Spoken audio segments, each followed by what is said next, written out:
보겠습니다. 구약성경 이사야서 9장입니다. 977페이지입니다. 이사야서 9장입니다. 977페이지입니다. 이사야서 9장 1절부터 7절까지 한 절씩 교독합니다. 전에 고통받던 자들에게는 흑암이 없으리로다. 옛적에는 여호와께서 스불론 땅과 납달리 땅이 멸시를 당하게 하셨더니 후에는 해변길과 요단 저쪽 이방의 갈릴리를 영화롭게 하셨느니라.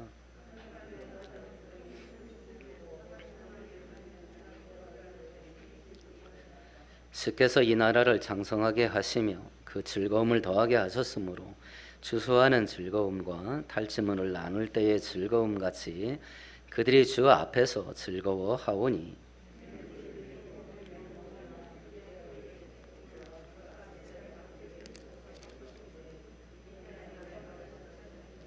어지러이 싸우는 군인들의 신과 피 묻은 겉옷이 불의 손같이 살라지리니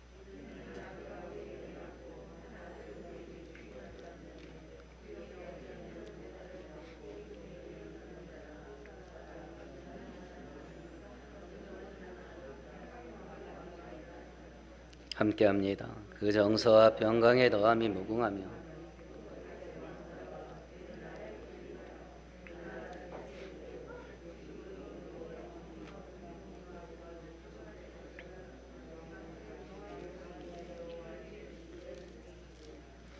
아멘, 아멘. 이사야 선지자는 예수님 태어나기 전 700년 전에 활동했던 선지자였고요. 오늘 읽었던 본문은 하나님께서 이 땅에 구원자 메시아를 보내시겠다는 예언의 말씀인데 6절과 7절로 보면 하나님께서 첫 번째 구원자를 보내시는 형태가 사람으로 어린 아기로 태어나게 어린아이로 사람으로 태어나는 방식으로 구원자를 이 땅에 보내시겠다 이렇게 약속하는 본문입니다. 그래서 기독교 명절 가운데 우리가 구원받는 부분과 맞물려서 생각할 때 가장 귀한 절기는 성탄절과 부활절입니다.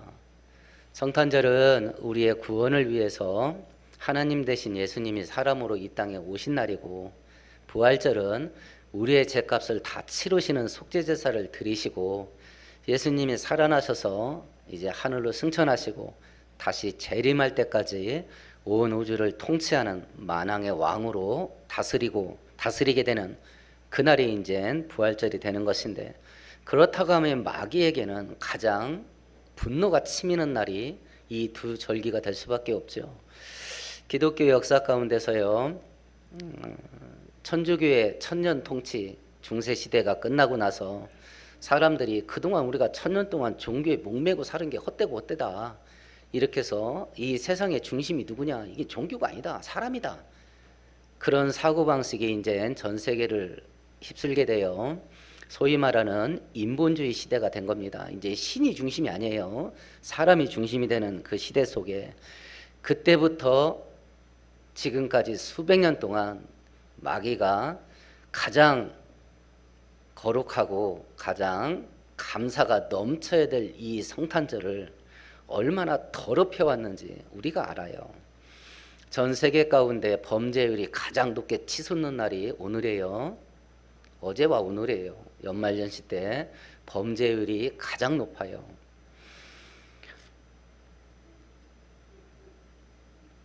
이 성탄절 때에 마귀가 사람들 생각 속에서 예수님을 지워요. 예수님을 지웁니다. 성탄절 때 예수는 사라지고 누가 등장했냐면 산타 할아버지가 등장한 거예요. 십자가 길이 사라집니다. 그리고 루돌프가 달리는 눈길이 생긴 거예요. 십자가 길은 없어졌어요. 헌신과 섬김은 사라지게 되고 선물을 주고받는 것이 남아있게 된 거예요. 감사와 찬양은 사라지고 오락과 유흥이 남게 된 겁니다. 이런 식으로 이 성탄절 날 예수를 지우고 수많은 향락거리와 오락거리, 그리고 그 와중 속에서 치솟는 범죄, 이건 전 세계적인 현상이에요. 그래서 우리가 이 와중 속에 아이들에게 성탄절 날 예수님이 주인공이다 라고 하는 것을 가리키는 것은 굉장히 중요해요. 저도 초등학교 다닐 때까지는 아이들한테 성탄절 때 선물을 줬어요. 물건을 사주기도 하고 어디 재밌는 곳 데려가기도 하고. 이 아이들이 중학교 들어가서도 선물 타령했을 때 제가 대놓고 이야기를 했습니다. 성탄절이 뭐 하는 날이야? 예수님 생일이죠. 그런데 남 생일날 네가 왜 선물을 받아? 이제 네가 컸으니까, 예수님 생일이니까 내가 이제 살면서 예수님 생일날 예수님에게 어떤 선물을 드릴까, 이제 그걸 고민해라. 어렸을 때는 해줬습니다, 저도. 근데 맑게 알아들었을 때는 성탄절의 주인공을 다시 예수님으로 회복시켜야 돼요. 근데 이 예수님을 지우는 작업을 집요하게 하는 게 누구냐면 상인들이야. 돈벌이가 되거든요. 돈벌이가. 이슬람 국가에서는 성탄절 기념 행사하면 처벌됩니다. 소말리아 같은 나라에서는 성탄절 기념 행사 어떤 것이라도 하든지 징역 5년이에요. 지금 우리도 이번 주하고 내년 1월 첫 주까지 2주 동안 20명 이하로 모이라는 행정 지도가 내려왔어요. 그러니까 이런 일들이 이제 막 우리 삶 가운데서 하나님의 은혜를 기억하면서 어떤 감사를 누리고 즐거움을 누리게 하는 이런 것들이 막 사라지게 만드는 이런 현상들이 많이 일어날 때에 우리가 오늘 성경을 살펴보면서 대체 예수님이 이 땅에 왜 왔냐? 예수님이 이 땅에 오신 것 때문에 우리한테는 어떤 일이 벌어졌냐? 요걸 우리가 다시 한번 깨닫고, 예수 그리스도가, 하나님 대신 예수님이 이 땅에 우리에게 오신 것이 우리에게 얼마나 복이 됐는지를 다시 한번 깨닫고 은혜를 회복하는 시간 되기를 축원드리겠습니다. 그러면 구원자가 이 땅에 오시기 전의 상태, 구원자가 이 땅에 오기 전에 어떤 상태였는지를 먼저 보십시다. 1절만 같이 읽습니다. 전에 고통받던 자들에게는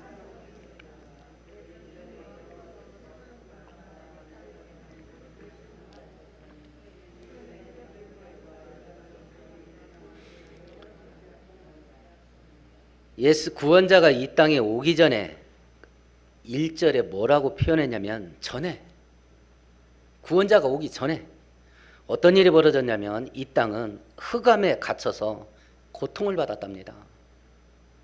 먹구름에 완전히 갇혀버렸대요. 이 땅이 구원자가 오기 전에. 우리가 이 시대에 사로잡히게 되는 먹구름, 흑암이 어떤 형태가 있는가? 실패죠. 그거에 따라오는 절망과 좌절이겠고, 그것이 불러오는 탄식과 한숨일 겁니다. 그리고 그것이 불러오는 차라리 죽는 게 낫겠다, 인생에 대한 포기. 실제로 실행에 옮기는 사람도 많죠. 실행에 옮기는 사람도.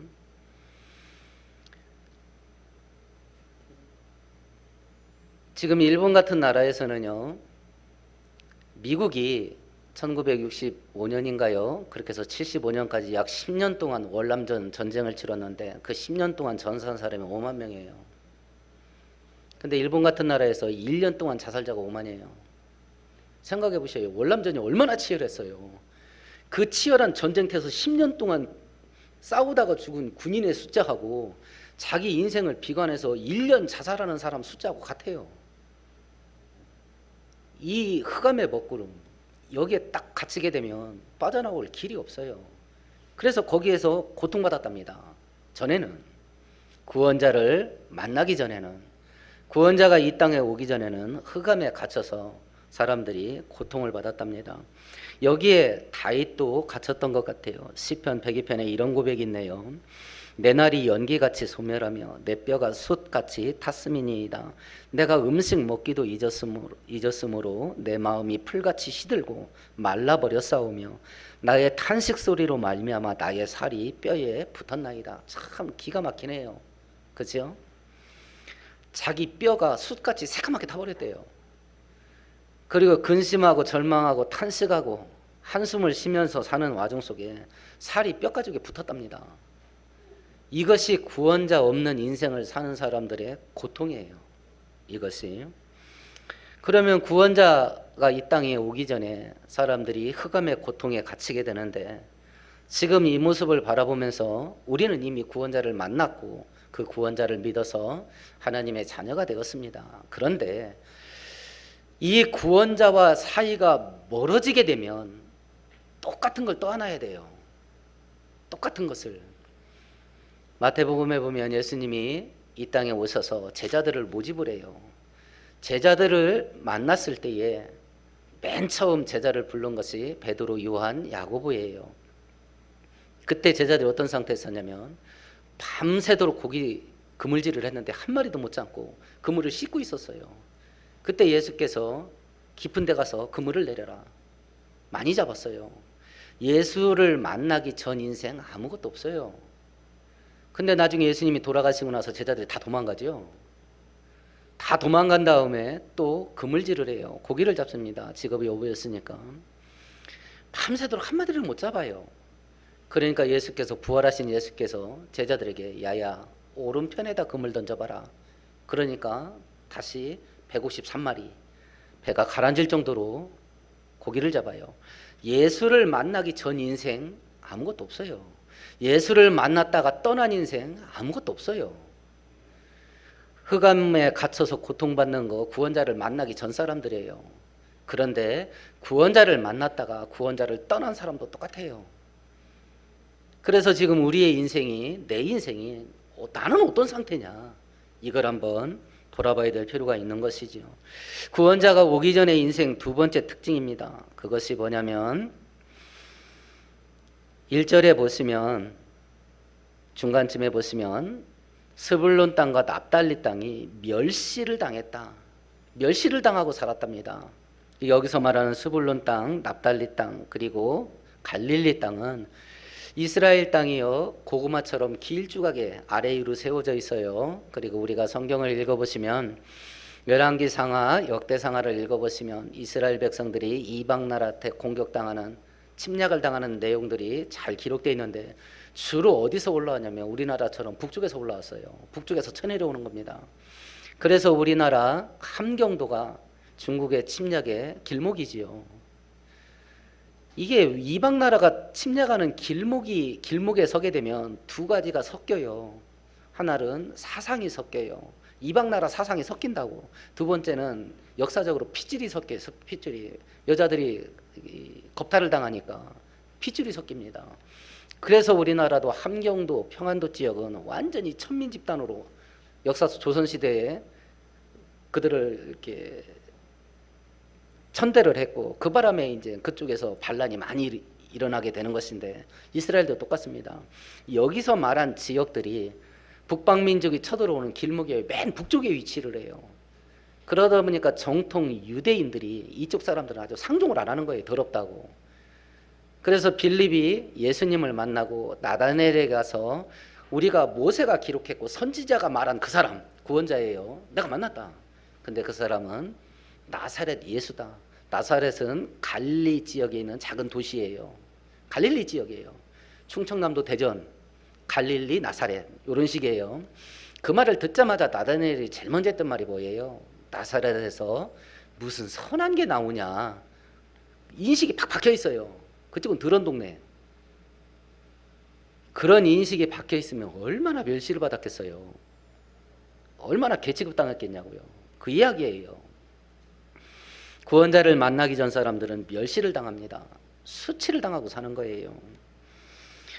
이 시대를 살아가면서요, 돈이 됐든지 능력이 됐든지 학벌이 됐든지 집안이 됐든지 뭐가 됐든지 남 앞에 내놓을 게 있어야 돼요. 이게 없이 살면 뭔 일을 당할 건가? 예, 똑같습니다. 멸시당합니다. 천시를 당해요. 얼마 전에 그 인터넷 뉴스를 보면서 취업하지 못한 한 여자아이가, 그러니까 대학 졸업하고 취업을 못했어야지, 자기가 겪은 일을 짤막한 글로 썼는데 제가 그거 읽고 배꼽을 잡았네요. 동창회를 하는데 회비 몇만 원이 없어서 못 나갔대요. 그래서 기분도 우울하고 그래서 그냥 바람이라 쐬려고 이제 시내로 나갔답니다. 근데 길거리에서 동창을 만난 거예요. 그래 뭐 이것저것 뭐 어찌 지내냐 얘기를 하고 있는 와중 속에 그 친구가 자기 가방을 보더니 짝퉁이네 이러더라는 거. 길 한가운데서 사람들 많이 지나다니는데. 그래서 기분 풀러 나갔다가 개망신 당하고 들어왔다 이걸 써놨더라고요. 웃기기도 하지만 참 없는 집 자식이 당하는 수치, 그 멸시가 대를 잇는구나. 이게 부모가 그렇게 살더니 그 자식도 길거리 한가운데서 야 이거 가짜잖아 이 소리를 들어야 되는구나. 이게 그러니까 이 멸시와 천대 수치를 겪는 것은 이 시대에 가진 것 없는 백성들은요 떠날 수가 없어요. 이런 일들은 구원자를 만나기 전 상태가 어떠냐, 이런 상태라는 거예요. 실패, 절망과 좌절, 그것 때문에 오는 탄식. 그래서 이게 살 맛이 안 나. 사망의 먹구름이지요. 그러다 보니까 어디 가든지 멸시를 당하고 천대를 당하고 무시를 당하고 이렇게 살았답니다. 구원자가 오기 전에. 그러면 구원자가 이 땅에 오셔서 무슨 일을 할 거냐? 구원자가 이 땅에 오시면 2절을 같이 읽어보십시다. 흑암에 행하던 백성이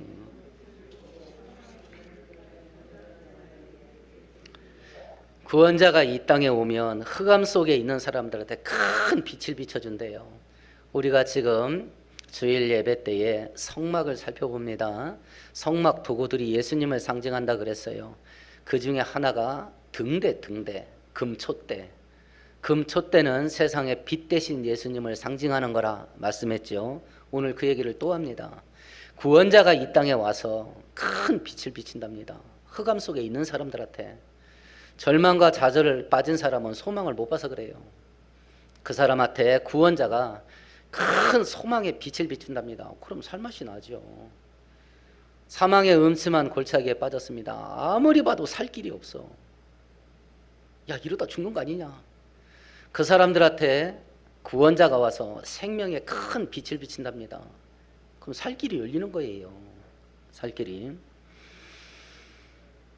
그런데 이 큰 빛이 언제 왔냐면 흑암이 가장 깊을 때 큰 빛이 옵니다. 우리 하루 생활도 그렇습니다.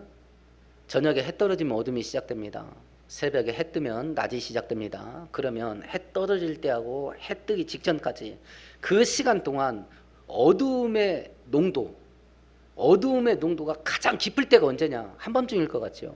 의외입니다. 새벽 4시쯤입니다. 뭔 말인지 아시겠죠? 어둠이 가장 깊을 때, 그 어둠이 가장 바닥에 떨어지는 그 시간대가 뭐하고 연결되어 있냐면 해뜰 때하고 연결되어 있어요. 지금 그걸 얘기해요. 그러면 우리 인생을 비교해 보는 겁니다. 내 인생, 내 가정, 내 직장, 내 사업장, 내 영적인 상태, 은혜가 넘치냐? 성령으로 충만하냐? 하나님의 능력으로 충만하냐? 아니면 영적으로 바닥에 떨어졌냐?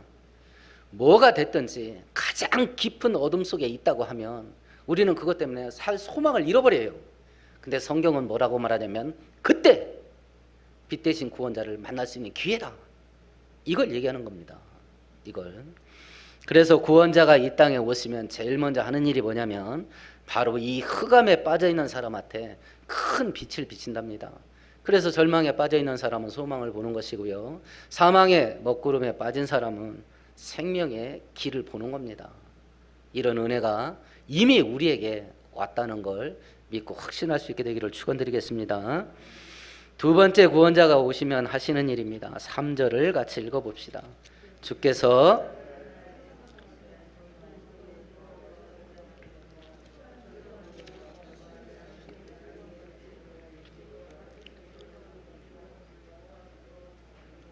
두 번째 하시는 일이 뭐냐면 창성하게 하신다. 그전에는 북쪽 지방 사람들이 뭘 당했다 그랬어요? 맨날 공격당해요.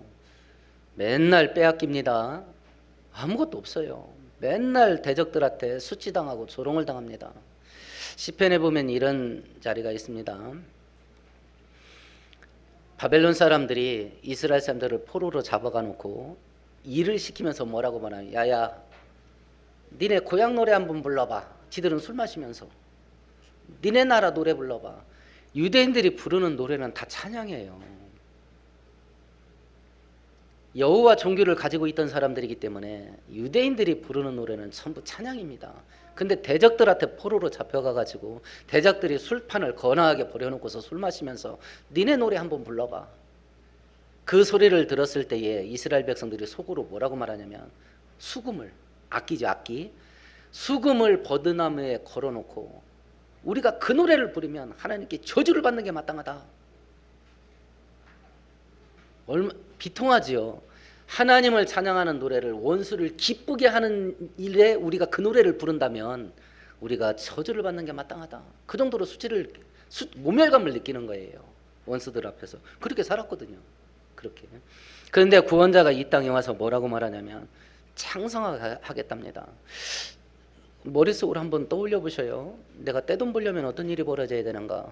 우리 집안이 번성하게 되려면 어떤 일이 벌어지겠는가? 어떤 일이 생겨야 되겠는가? 우리 자식들이 잘 되려면 어떤 일이 생겨야 되겠는가? 하고 1번, 2번, 3번, 4번 쭉 써보셔요. 기본적으로 뭐 큰 목돈, 뭐 누구 도와줄 사람, 뭐 물줄 잘 잡는 거, 뭐 일단 경기가 회복돼야 되겠지요. 불경기가 호경기로 바뀌어야 되겠고, 뭐 이런 여러 가지 일들이 이런 일이 있으면 좀 풀리겠다라고 나올 겁니다. 근데 3절에 이런 흑암에 빠져 있던 사람들한테 멸시와 천대만 받던 사람들한테 창성케 되는 일이 어떻게 생겼냐? 오늘 성경에 보면 하나님이 주시는 거라 그래요. 우리들은 내 인생이 필려면 어떤 일이 벌어져야 되겠는가? 1번, 2번, 3번 쭉 뭐가 있을 겁니다. 많은 돈, 또 뭐 큰 힘, 뭐 또 뭐 출중한 능력, 많은 것들이 있어야 될 거예요. 적을 수 있겠습니다. 근데 성경은 딱 하나만 말했어요. 하나님이 은혜 주면 된다. 이렇게 말했습니다. 하나님이 은혜 주면 된다. 그러면 이 시대 속에서 우리가 사모하고 추구해야 될 게 뭐겠냐? 하나님의 은혜밖에 뭐가 더 있어요? 그것만 갖고 산다는 게 아니라 그게 있어야 다른 것이 끌려온단 말입니다. 돈이 됐든지 건강이 됐든지 성공이 됐든지 출세가 됐든지 하나님의 은혜가 있어야 우리가 그렇게 바라는 것들이 끌려온다고. 그런데 하나님의 은혜 구하는 일은 젖혀놓고 이게 너무 좋으니까 이거 잡으려고 막 눈에 불을 켜고 이쪽으로만 간다는 거예요. 실상은 은혜가 있어야 은혜가 이런 것들을 끌어오는 건데 은혜 구하는 일은 젖혀놓고 이쪽 게 너무 좋으니까 그걸 줄 수 있는 하나님을 떠나서 이걸 잡으려고 하는 거예요. 그래서 전도에서 말하는 것처럼 우리가 아침이 일찍 일어나서 밤 늦게까지 일하면서 수구의 떡을 먹는 것이 헛되고 헛되도다 라고 말한 이유가 여기 있는 거죠. 여기에. 근데 이런 대우를 받던 자들에게 구원자가 오시면 창성케 하겠답니다. 하루살이 인생, 노가다 인생이죠. 하루 벌어서 하루 먹습니다. 한 달살이 인생, 한 달 월급 받아서 한 달 삽니다. 이렇게 사는 사람들이 대부분 80%예요. 이렇게 살다가 결혼을 합니다. 애를 낳습니다. 그러면 애 키우느라고 이렇게 저렇게 빚집니다. 이제 둘이 벌어서 빚을 갚을 만큼 됩니다. 그러면 그 다음에 오는 게 뭐냐면 애들이 결혼합니다. 그러면 또 빚내서 결혼시킵니다. 바득바득 또 둘이 일해가지고 결혼시킨 빚을 갚습니다. 그러면 그때 뭐가 오냐면 당사자들이 은퇴합니다. 그래서 대부분 80%의 서민들은 은퇴 준비 없이 은퇴합니다. 그리고 우리나라 평균 지금 수명이 82세예요. 근데 지금 보건복지부 통계를 보니까 82세에 죽기 전 대략 15년에서 17년은 병치레 한답니다. 은퇴 준비가 안 된 상태에서 은퇴하는 사람들, 그 노인들의 생활비 50%가 약값으로 나가. 서민들은 죽을 때까지 고생하는 거예요. 죽을 때까지.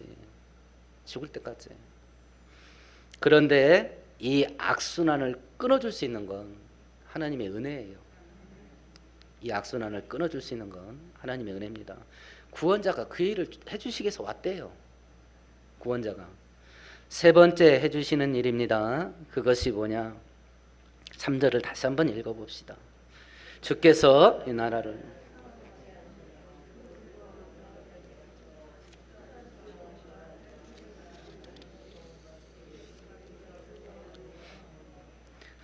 수수하는 즐거움을 주시고 탈취물이 뭐예요? 전리품입니다.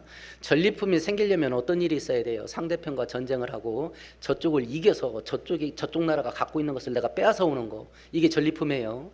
근데 이전에는 이 사람들이 어떤 일을 겪었어요? 다 뺏겼어요. 다 뺏겼어. 다 뺏겼습니다. 남의 거 뺏어오는 게 뭔지를 몰라.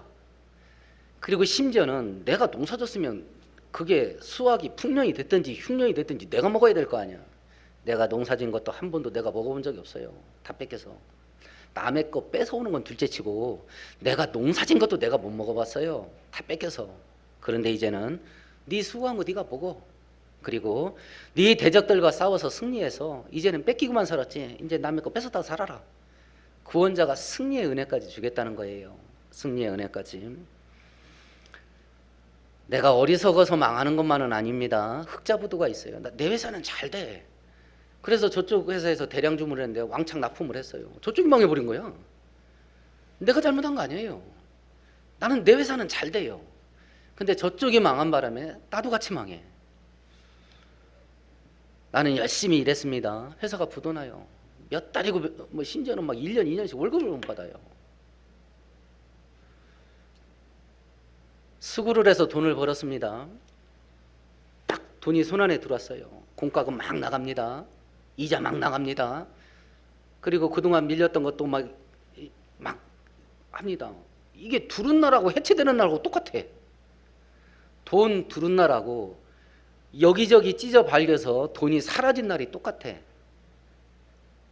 당일날 내 손이 빈손이 돼. 당일날. 내 손이요. 정거장이에요. 정거장. 돈이 왔다가 그냥 가. 빈손이 정거장이 정거장. 이런 인생 사는 자들에게 하나님께서 수고한 열매를 거둘 뿐만 아니라 승리해서 얻는 전리품까지 주시겠다. 전도서 5장에 이런 말씀이 있어요. 어떤 사람에게든지 하나님이 재물과 부요를 그에게 주사 능히 누리게 하시며 제 몫을 받아 수고함으로 즐거워하게 하신 것은 하나님의 선물이라. 두 가지 은혜가 함께 와야 돼요. 하나는 수고한 걸 얻는 것. 내가 수고했으면 소득이 생겨야 될 거 아니에요. 두 번째는 그걸 누려야 돼. 내가 버는 거 내가 써야지. 아니 속된 말로 한 달에 1,000만 원 벌어가지고 1,000만 원 벌어놔. 그러면 사람들이 입이 똑부러질 겁니다. 한 달에 1,000만 원 번다면. 꿈의 연봉이 1년 억대 연봉이. 그런데 실상은 내가 지출되는 돈이 한 달에 1,200이야. 이거 개털입니다. 이렇게 사는 인생 개털이에요. 한 달에 1,000만 원을 벌어도. 버는 건 있어요. 그런데 내가 쓰지를 못합니다. 누림이 없어. 누림이. 근데 하나님이 우리에게 주신 선물은 두 개래요. 첫 번째 소득의 은혜. 두 번째 그걸 네가 누리면서 사는 거. 이 두 개가 함께 와야 하나님의 은혜 속에 우리가 행복할 수 있어요. 근데 현대인들이 어리석어서 많이 버는 거. 그러니까 막 뒤에 막 밑바닥이 꺼져가지고요. 줄줄 새는 거예요. 들어온 것보다 더 많이 나가. 기도를 할 때 많은 은혜 달라고 기도하셔요. 두 번째 고이는 은혜 달라고 기도하셔요. 고여야 퍼먹고 살지. 고여야. 항아리에 독이 깨졌어요. 밑바닥이. 고이지를 않아. 그러니까 평생을 뼈 빠지게 일만 하는 거예요. 아니 100만 원짜리 회사를 다녀도 100만 원이 고여야 될 거 아니요. 한 달에 100만 원 벌어서 자기가 100만 원 쓰고 사는 사람이요. 한 달에 1,000만 원 벌어서 1,200만 원 지출하고 사는 사람보다 훨씬 낫습니다. 많이 받는 은혜 받으세요. 두 번째 고이는 은혜 꼭 달라고 그러세요. 그래야 축복을 퍼먹고 살 수 있습니다. 구원자가 이 땅에 오시면 우리에게 이걸 해주려고 구원자가 왔대요. 그리고 이것은 단순히 물질적인 것으로 끝나는 게 아닙니다. 하나님의 은혜와 축복은 이 땅에서 완성되지 않아요. 천국에서 완성돼요.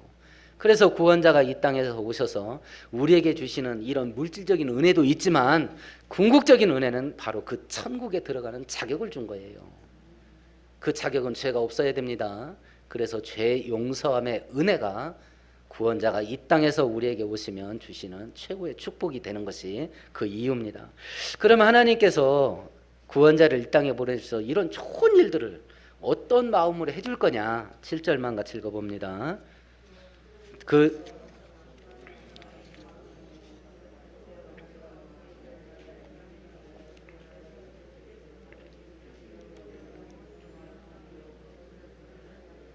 온풍기 좀 꺼주세요. 만군의 여호와의 열심히 이걸 이루어주겠다.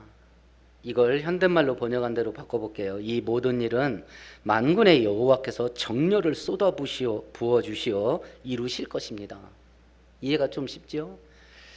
아유, 저것들 하는 거 봐서는 탕채 뭐 해주고 싶지가 않은데 마지못해서 억지로 그것도 찔끔찔끔 이렇게 주시는 게 아니라 이런 일들을 우리들에게 베푸실 건데, 그런 일들을 베푸시는 하나님의 마음이 어떤 마음이냐면 정열을 쏟아 부어서 이 일을 해주겠다는 거예요. 정열을 쏟아 부어주는 거. 이걸 좀 더 쉽고 원색적으로 표현하면 우리한테 은혜 주시기 위해서 하나님이 안 달랐답니다. 어떤 능력 있는 자가, 나를 도와줄 수 있는 모든 걸 갖고 있는 자가 나를 도와주는데 나 못 도와줘서 안 달란 마음 가지고 나를 도와준다면, 문재인 대통령이 자기가 갖고 있는 권력을 가지고요, 자기 측근들 많이 챙겨주죠. 근데 그 사람이 나 도와주고 싶어 가지고 안 달란 마음 가지고 나를 도와주면 뭔 일 생길 것 같아요? 안 달라는 마음, 막 안 달랐어. 나 못 도와줘서 막 환장하려고 그래. 우리나라에서 돈이 제일 많은 삼성의 이재용 씨가 나 못 도와줘서 막 안 달랐어. 나를 못 도와줘서 막 환장하려고 그래. 그런 마음 가지고 나를 도와주면 뭔 일이 생길 것 같습니까? 온 우주의 주인 대신 말로만 우주를 창조하신 그 하나님의 능력 가지고 나를 못 도와줘서 하나님이 안 달란 마음 가지고 나를 돕는다면 뭔 일이 생기겠습니까? 이 비밀을 알았던 바울 사도가 로마서 8장에 그런즉 우리가 무슨 말을 하리요? 만일 하나님께서 우리를 위하시면 누가 우리를 대적하랴? 라고 했던 겁니다. 이 은혜를 주시기 위해서 하나님 대신 예수께서 사람으로 이 땅에 오신 날이 오늘이고, 이 은혜를 주시기 위해서 하나님 대신 예수님이 이 땅에 오신 날은 2000년에 완성이 됐고, 우리가 오늘 읽었던 이 본문은 2000년 전에 예수님이 이 땅에 태어나신 걸로 성취됐어요. 그러면 이 시대를 살아가고 있는 우리가 해야 될 일이 뭐냐? 이미 2000년 전에 이루어 주신 그 축복을 지금 나는 누리는 거예요. 그러면 이 복을 누리는 자는 누구냐? 1번, 예수님을 나의 구원자로 믿는 자예요. 두 번째, 그 예수님을 가까이 하는 자예요. 세 번째, 이것은 하나님이 은혜로 주셔야 되는 일이니까 하나님의 은혜 받으려고 눈에 불을 켜고 달라드는 자예요. 이런 자들에게 이 은혜가 부어지게 될 겁니다. 우리 모두가 이 암울한 때에 이 은혜를 충만하게 받아 누림으로 하나님을 믿고 사는 것이 얼마나 행복한 일인지 마음껏 걷고 사는 저와 여러분 되기를 축원드리겠습니다. 하나님 아버지, 억만 가지 죄악 가운데 하나님을 대적하고 거역하고 불순종하면서 살았던 저희들이 온데 하나님 대신 예수님 구원자로 이 땅에 보내주시고 그 예수를 믿는 믿음 허락하셔서 하나님 자녀되게 하시고 오늘 본문에서 약속하신 이 놀라운 축복들을 누리시는 자격을 주신 것 감사합니다. 이제 자격은 받았사오니 이 은혜를 주실 예수님과 날마다 가까이 하며 순종과 의로움과 거룩함으로 살게 하시고, 은혜가 있어야 내 인생을 뒤덮고 있는 악한 사슬들이 끊어질 수 있다는 것을 다시 한번 깨닫고 하나님을 은혜를 사모하되 우리의 심령을 불사르며 사모하는 우리 성도들 되게 하셔서 오늘 약속하신 이 축복의 열매들이 우리 성도들의 삶 가운데 차고 넘치게 하여 주옵소서. 예수님 이름으로 기도합니다. 아멘. 아멘.